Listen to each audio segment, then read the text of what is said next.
Hi. Hello. I'm Kelly. And I'm Adam. Welcome to I Love You But, where we talk about common relationship issues. And our advice on how to deal Well, we drink wine. while we drink some wine. And tonight we are continuing the conversation on the 5 love languages with number 5. Whoa. Number 5, can you believe it? Finale. Pew, pew, pew, pew, pew. Number 5 is physical touch.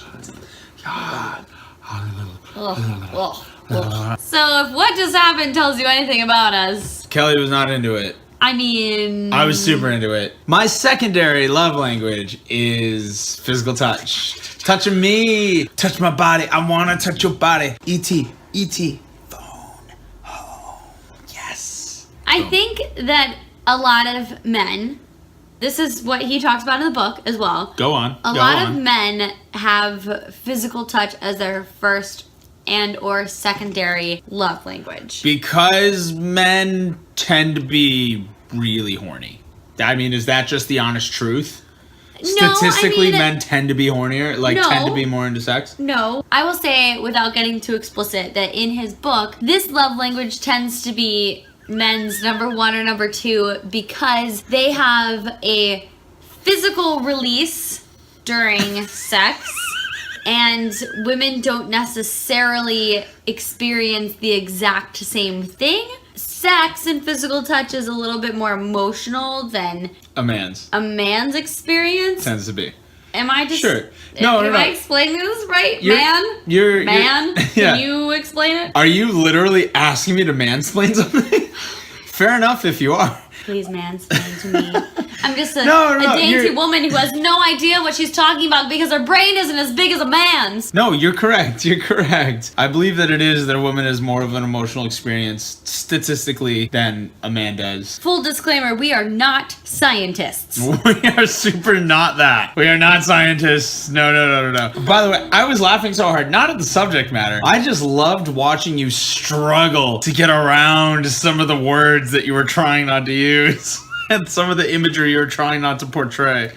Just trying to be respectful. The first big thing to touch on about physical touch is that it is not just sex. It can definitely be experienced and given as sex or received as sex, but it is not just sex. He likes to call it a dialect. Sex is a dialect of physical touch. As we were talking to them, saying that I like to call it, I was like, no, I don't. No, I'm sorry. You're ridiculous. There are many different ways to touch people, but some people like to be massaged or poked in the face. I do. I love that. It's my favorite. Sexed. So there are different dialects of physical touch. And if your love language is physical touch, then sex or a hug can shout love and then you can fill your love tank with those things. But a slap, a physical harm, a shove absolutely devastates. Absolutely kills you. We've talked about, in every love language, it gives and is received in the most intense ways on both extremes. This is no different. So just be aware of that. If you are somebody who might absentmindedly,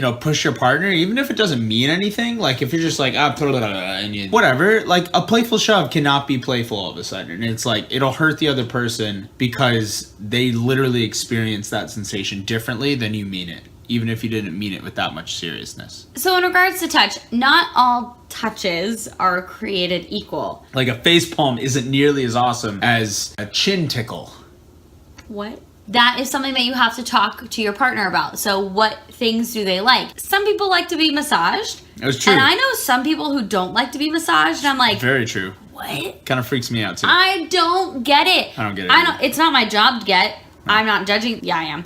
I'm judging you. I love being massaged. I think it's the most wonderful thing in the world. I can understand that you don't like that because I don't like when some people touch me a certain way. Really what you're getting at is we talked to sex. Tell me what I'm getting at. Well, sex is a dialect. Massages are a dialect. Everything's a dialect. Everybody likes to be touched in different ways, and that's perfectly fine. So figure out how your partner likes to be touched. Touch is not inherently a sexual word. No, of course not. Our society has made it one, so... Yeah, if you say I'm going to touch my partner, it comes off sexually. But you can talk to your partner about touching, and it doesn't have to be sexual. All those things, when you're saying goodbye, you're walking out the door to go to work, and give a hug and a kiss. It's moment of love, Do you hold hands in public?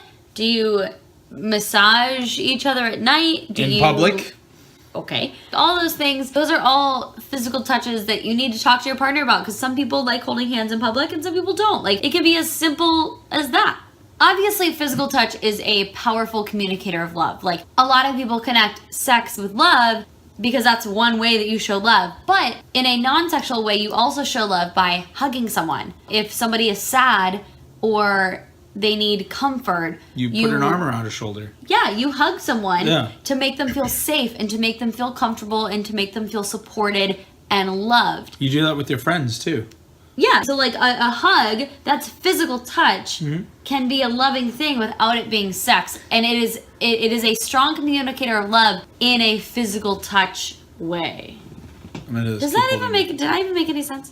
I'm sure you made sense to a few people. Physical touch is a timeless communicator of love. It's always been there. It always will be. So if this is your love language, which it is mine, it's my secondary, to touch my body is to touch me, and to withdraw from my body is to distance yourself emotionally from me. Because to somebody who doesn't have that primary love language, they're just like, oh, well, it's just a physical thing. It doesn't really matter. But to somebody who has that love language as like one of the top ones, it can mean a lot if you withdraw from that person. Because for you, you're just like, nah, I don't want to do that physically, but I still love you. And they're like, oh my God, I don't feel the love from you because you're not physically touching me. Like if you wake up in the morning and like your partner's like making breakfast or like washing dishes in the sink or whatever. Making pancakes. Baking pancakes. If they're doing that and you come up and you want to wrap your arms around them while they're doing it and kind of be, oh man, you're snuggling, but you're cooking breakfast or whatever it is that you're doing and stuff. And they go, come on, I'm doing something.